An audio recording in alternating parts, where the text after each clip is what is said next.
10 ವರ್ಷಗಳಿಂದ ಇದೇ ಮನೆಯಲ್ಲಿರುವಂತ A1 ಆರೋಪಿ ಪವಿತ್ರ ಗೌಡ ಅಂದ್ರೆ RR ನಗರದ ಮನೆಯಲ್ಲಿ ಈಗಾಗಲೇ ತಲಾಶ್ ನಡೆಸಲಾಗಿದೆ.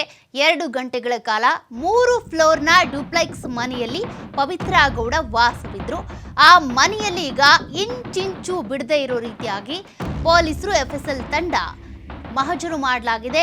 ಏನು ಸಾಕ್ಷ್ಯಗಳು ಸಿಗ್ತಾವೋ ಅವೆಲ್ಲವೂ ಕೂಡ ಅಂದ್ರೆ ಆರೋಪಿ ಈಗ ಪ್ರಮುಖ ಆರೋಪಿ A1 ಆಗಿರೋದ್ರಿಂದ ಪವಿತ್ರ ಅವರ ಮನೆಯಲ್ಲಿ ಏನೆಲ್ಲ ಸಿಗಬಹುದು ಅವೆಲ್ಲ ಸಾಕ್ಷ್ಯಗಳು ಕೂಡ ಪ್ರಮುಖವಾಗ್ತವೆ. ಹಾಗಾಗಿ ತಲಾಶ್ ಮಾಡಿದ್ದಾರೆ.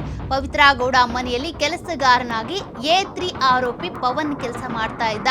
ಅಂದ್ರೆ ಈ ಒಂದು ಪ್ರಕರಣಕ್ಕೆ ಸಂಬಂಧಪಟ್ಟಂತೆ ರೇಣುಕಾಸ್ವಾಮಿ ಬಗ್ಗೆ ರೇಣುಕಾಸ್ವಾಮಿ ಅಶ್ಲೀಲವಾಗಿ ಮೆಸೇಜ್ ಮಾಡ್ತಾ ಇದ್ದ ಅಂತ ಹೇಳಿದ್ದೆ ಪವಿತ್ರ ಗೌಡ ಮೊದಲು ಪವನ್ಗೆ ಅನ್ನುವಂಥದ್ದು. ಹಾಗಾಗಿ ಪವಿತ್ರಗೂ ಆಪ್ತ, ಇತ್ತ ದರ್ಶನ್ಗೂ ಕೂಡ ಆಪ್ತ. ಆತನು ಕೂಡ ಇದೇ ಮನೆಯಲ್ಲಿ ವಾಸವಿರ್ತಾ ಇದ್ದಂತೆ, ಅಂದ್ರೆ ಕೆಲಸ ಮಾಡ್ಕೊಂಡಿದ್ದಂತೆ. ಈ ಮನೆಯಲ್ಲಿ ಈಗ ಏನೆಲ್ಲ ಸಾಕ್ಷಿಗಳು ಸಿಗಬಹುದು ಅನ್ನುವಂಥ ನಿಟ್ಟಿನಲ್ಲಿ ತಲಾಶ್ ನಡೆಸಲಾಗಿದೆ. ಆಗಾಗ ದರ್ಶನ್ ಈ ಮನೆಗೆ ಫಾರ್ಚುನರ್ ಕಾರ್ನಲ್ಲಿ ಬಂದು ಹೋಗ್ತಾ ಇದ್ರಂತೆ ಅನ್ನುವಂಥ ಮಾಹಿತಿ ಕೂಡ ಈಗ ಸಿಕ್ಕಿರುವಂಥದ್ದು.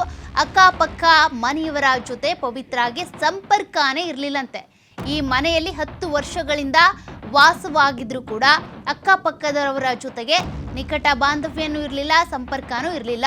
ಪವಿತ್ರ ಮತ್ತು ಪವನ್ನನ್ನ ಈಗಾಗಲೇ ಮಹಜರು ಮಾಡೋದಕ್ಕೆ ಪೊಲೀಸರು ಕರೆದೊಯ್ದಿದ್ದಾರೆ. A1 ಆರೋಪಿ ಪವಿತ್ರ, A3 ಆರೋಪಿ ಪವನ್ ಇಬ್ಬರನ್ನು ಕೂಡ ಸ್ಥಳ ಮಹಜರಿಗೆ ಅಂತ ಈ ಮನೆಗೆ 10 ವರ್ಷದಿಂದ RR ನಗರದ ನಿವಾಸದಲ್ಲಿ ಪವಿತ್ರ ಗೌಡ ವಾಸವಾಗಿದ್ರಲ್ಲ ಆ ಮನೆಗೆ ಕರ್ಕೊಂಡು ಹೋಗಿದ್ದಾರೆ. ಪವಿತ್ರ ಗೌಡ ಸೇರಿದಂತೆ ಪವನ್ನು ಸೇರಿಸ್ಕೊಂಡು ಈ ಒಂದು ಜಾಗದಲ್ಲಿ ಸ್ಥಳ ಮಹಜರು ಮಾಡಲಾಗುತ್ತೆ. ಇಬ್ಬರಿಗೂ ಸಂಬಂಧಪಟ್ಟಂತ ವಸ್ತುಗಳಿದ್ರೆ ಆ ವಸ್ತುಗಳನ್ನ ಸಂಗ್ರಹ ಮಾಡ್ಕೊಳ್ತಾರೆ.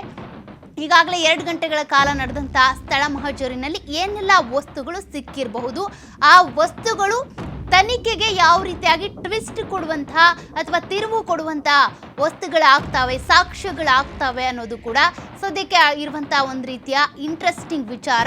ಈ 2 ಗಂಟೆಗಳ ಕಾಲ ನಡೆದಂತಹ ಸ್ಥಳ ಮಹಜರು ಕೆಲಸದಲ್ಲಿ, ಸ್ಥಳ ಮಹಜರು ಪ್ರಕ್ರಿಯೆಯಲ್ಲಿ ಏನೆಲ್ಲ ಸಿಕ್ಕಿರಬಹುದು. ಆಗಾಗ ದರ್ಶನ್ ಕೂಡ ಈ ಮನೆಗೆ ಫಾರ್ಚುನರ್ ಕಾರ್ನಲ್ಲಿ ಬಂದು ಹೋಗ್ತಾ ಇದ್ರಂತೆ. ಮತ್ತೆ ಪವನ್ ಇದೇ ಮನೆಯಲ್ಲಿ ಕೆಲಸ ಮಾಡ್ಕೊಂಡಿದ್ದಂತೆ.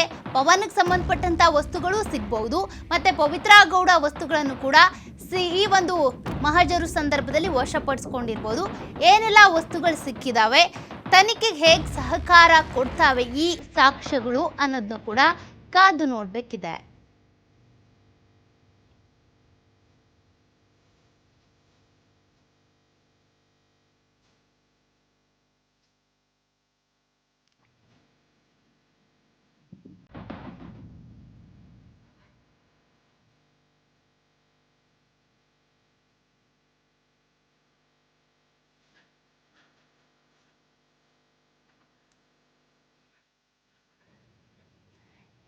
ಈ ಬಗ್ಗೆ ಡೀಟೇಲ್ಸ್ ಕೊಡ್ತಾ ಹೋಗ್ತಾರೆ ನಮ್ಮ ಪ್ರತಿನಿಧಿ ಸಂತೋಷ್ ಪಟೇಲ್ ಲೈವ್ ಅಲ್ಲಿ ಜಾಯ್ನ್ ಆಗಿದ್ದಾರೆ. ಸಂತೋಷ್, ಈಗಾಗಲೇ ಸ್ಥಳ ಮಹಜರಿಗೆ ಸಂಬಂಧಪಟ್ಟಂತೆ ಹಿಂದೆ ಡೀಟೇಲ್ಸ್ ಕೂಡ ಕೊಟ್ಟಿದ್ರಿ.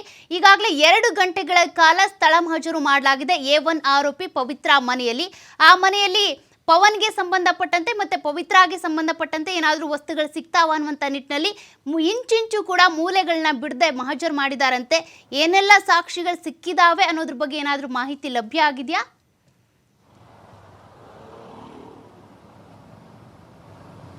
ಸೌಖ್ಯ, ಈಗಾಗಲೇ ಸ್ಥಳ ಮಹಜರನ್ನ ಮಾಡಲಿಕ್ಕೆ ಪೊಲೀಸರು A1 ಆರೋಪಿಯನ್ನು ಕರ್ಕೊಂಡು ಹೋಗಿರುವಂಥದ್ದು. ಆಕೆಯ ಮನೆಗೆ ಹೋಗಿ ಸಂಪೂರ್ಣವಾಗಿ ಸ್ಥಳ ಮಹಜರನ್ನ ಮಾಡ್ತದೆ. ಅಂದರೆ ಘಟನೆ ಆದ ದಿನ ಈತನಿಗೆ ಹಲ್ಲೆ ಮಾಡಲಿಕ್ಕೆ ಇವರು ಬಳಸಿದಂತಹ ಏನು ವೆಪನ್ಗಳಿರ್ಬೋದು, ಇತರ ವಸ್ತುಗಳಿರ್ಬೋದು, ಡ್ರೆಸ್ಗಳಿರ್ಬೋದು, ಸ್ಯಾಂಡಲ್ಸ್ ಇರ್ಬೋದು, ಮೊಬೈಲ್ಗಳಿರ್ಬೋದು.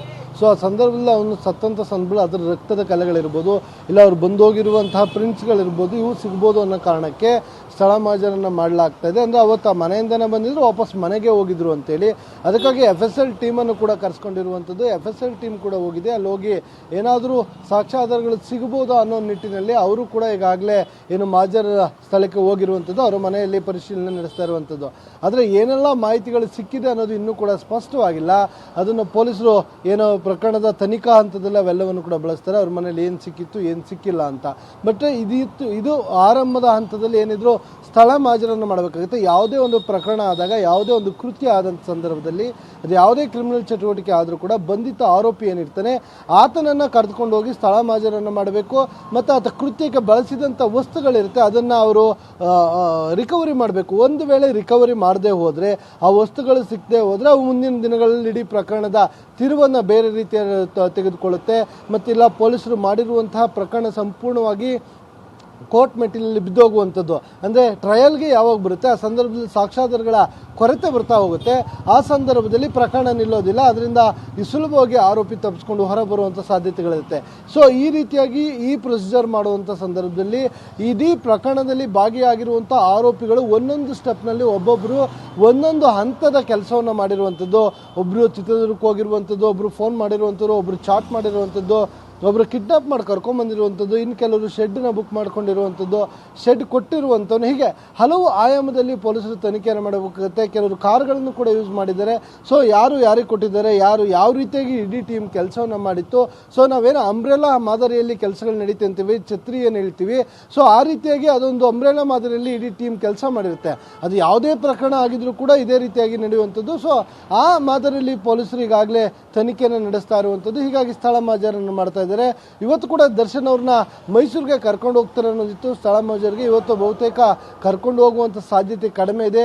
ಅಭಿಮಾನಿಗಳು ಸೇರುವಂಥ ಜಮಾಯಿಸುವಂಥ ಹಿನ್ನೆಲೆಯಲ್ಲಿ ಅವ್ರನ್ನ ಯಾರಿಗೂ ಗೊತ್ತಿಲ್ಲದ ರೀತಿಯಲ್ಲಿ ಗೌಪ್ಯವಾಗಿ ತಡರಾತ್ರಿನೋ ಇಲ್ಲ ಅರ್ಲಿ ಮಾರ್ನಿಂಗ್ ಕರ್ಕೊಂಡೋಗಿ ಸ್ಥಳ ಮಾಜರನ್ನು ಕರ್ಕೊಂಡ್ಬರ್ಬೋದು. ಯಾಕೆಂದರೆ ಆತನ ಬಂಧಿಸಿ ಕರ್ಕೊಂಡ್ಬಂದಿದ್ದು ಕೂಡ ಅರ್ಲಿ ಮಾರ್ನಿಂಗ್ಗೆ.